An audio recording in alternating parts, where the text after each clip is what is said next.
주 안에서 사랑하고 축복합니다. 오늘은 출애굽기 말씀을 통해서 남의 생명도 내 생명처럼 이라는 제목으로 말씀의 은혜를 나누고자 합니다. 말씀으로 행복한 시간 되었으면 좋겠습니다. 오늘 말씀 출애굽기 21장 28절에서 31절 말씀을 먼저 읽고 시작하겠습니다. 소가 남자나 여자를 받아서 죽이면 그 소는 반드시 돌로 쳐서 죽일 것이요 그 고기는 먹지 말 것이며 임자는 형벌을 면하려니와 소가 본래 받는 버릇이 있고 그 임자는 그로 말미암아 경고를 받았으되 단속하지 아니하여 남녀를 막론하고 받아 죽이면 그 소는 돌로 쳐 죽일 것이고 임자도 죽일 것이며 만일 그에게 속죄금을 부과하면 무릇 그 명령한 것을 생명의 대가로 낼 것이며. 아멘. 소가 사람을 죽였을 경우에는요, 두 가지가 있습니다. 먼저는 우발적인 사고인 경우가 있고요. 둘째는 고의성이 있는 경우가 있습니다. 만약 우발적인 사고로 소가 사람을 죽였다면 그 소를 돌로 쳐 죽여야 하고요. 그 주인은 사형을 면하게 됩니다. 그러나 그 소는 핏값을 치러야 한다는 것이죠.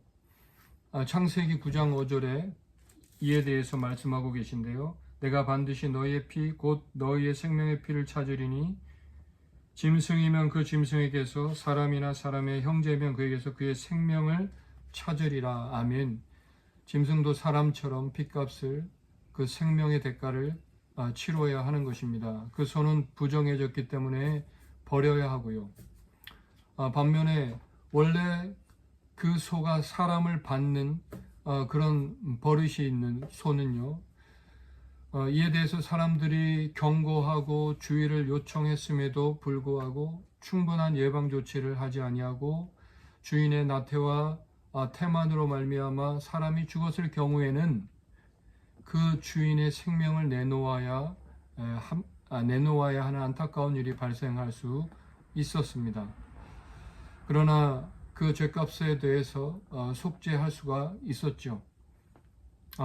결국 이것은 모든 소유와 권한에 대한 책임이 따른다라는 것입니다. 그러므로 우리는 고의로 남을 해롭게 하는 일을 하지 말아야 하는 것은 물론이고요. 고의로 죄를 범한 경우에 그에 상당한 벌을 받아야 한다는 것입니다. 그러므로 나태와 부주의로 말미암아 다른 이웃에게 손해를 끼치지 말 것과 손해를 끼쳤을 경우에는요, 성실함으로 책임을 다해야 합니다. 이것이 이웃사랑의 첫걸음인 것입니다. 그 당시에는 사고가 많지 않았기 때문에 이 소에 대한 예를 들었습니다. 이 말씀은 오늘날에는 각종 산업재해에 적용할 수가 있습니다. 미리 충분히 사고의 예방 조치를 했음에도 불구하고 불가항력적으로 사고가 났다면 어쩔 수가 없지만 미리 사고가 예상되었음에도 불구하고 사전에 예방 조치를 취하지 않음으로 발생한 사고라면 하나님께서 이에 대해서 죄 없다 말하지 않으신다라는 것입니다.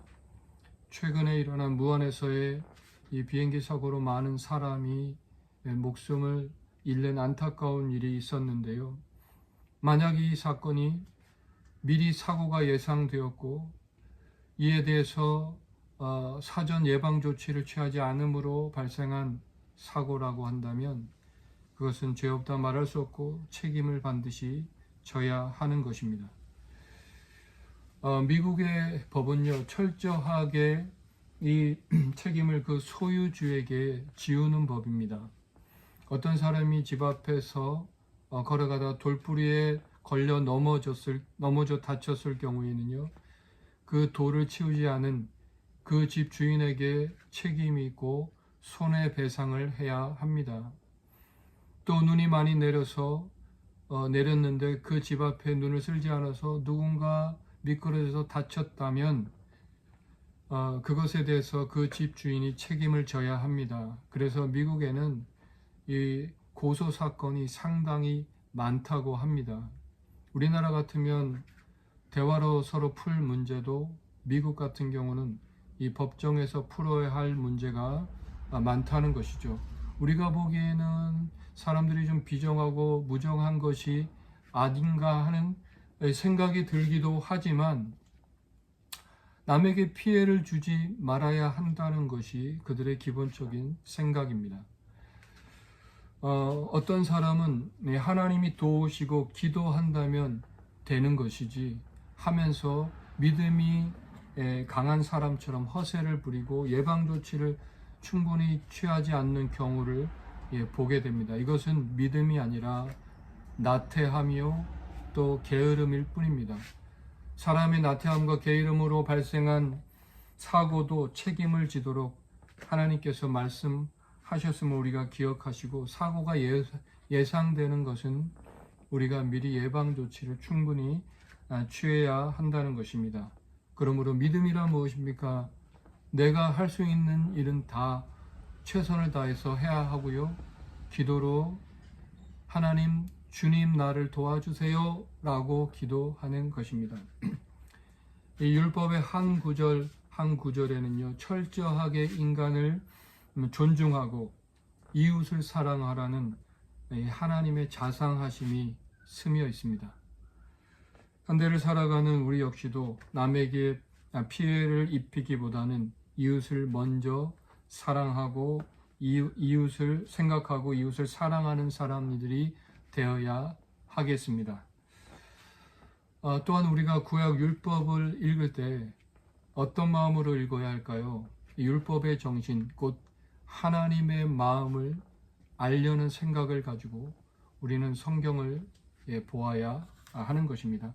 오늘 본문에 있는 하나님의 마음은 무엇이었을까요? 하나님은 모든 생명을 귀하게 여기십니다. 어떤 일에 대해서 징계하시거나 심판하실 때도 이 생명에 대한 이 긍휼을 잊지 않으신데요. 이 긍휼은 바로 하나님의 마음입니다. 어떤 사람이 긍휼한 마음을 가졌다라고 말씀하는 것은 그것은 곧 하나님의 마음을 가졌다라는 뜻입니다. 기독교는 생명의 종교입니다. 생명을 살리고 회복하는 종교입니다.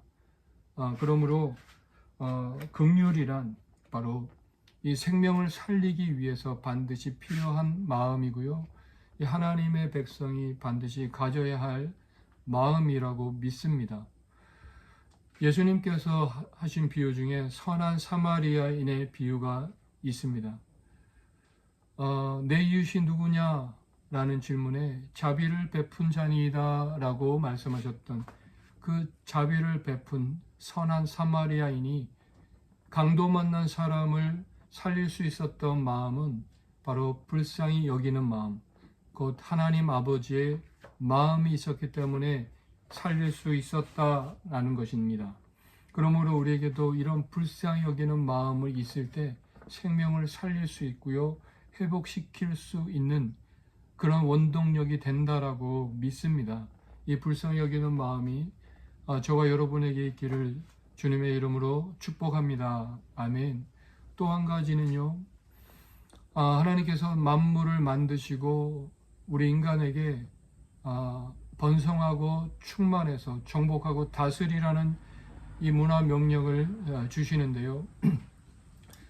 그러므로 우리에게는 관리할 책임이 있습니다. 다른 사람에게 손해를 끼치지 않도록 관리할 책임이 우리에게 있다라는 것인데요. 그리고 또한 그들의 위험을 알면서도 그대로 방치한다면 우리는 그 책임을 져야 합니다.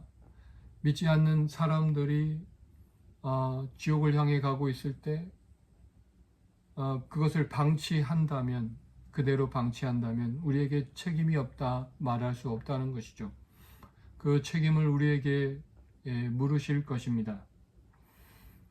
그리고 또 우리에게, 그래서 우리가 관리해야 될 것이 또 있는데요. 바로 우리가 관리해야 될 것은 우리 집안에 있는 가축뿐만 아니라 바로 우리 안에 있는 야생마를 우리는 관리해야 합니다.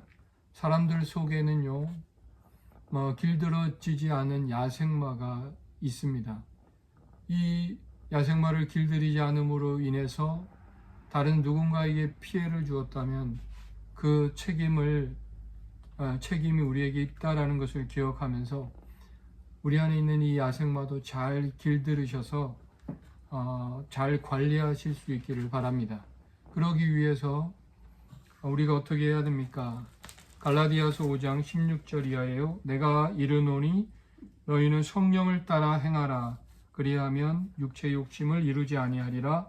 육체의 소욕은 성령을 거스리고 성령은 육체를 거스리나니 이 둘이 서로 대적함으로 너희가 원하는 것을 하지 못하게 하려 함이니라. 너희가 만일 성령의 인도하시는 바가 되면 율법 아래 있지 아니하리라. 아멘.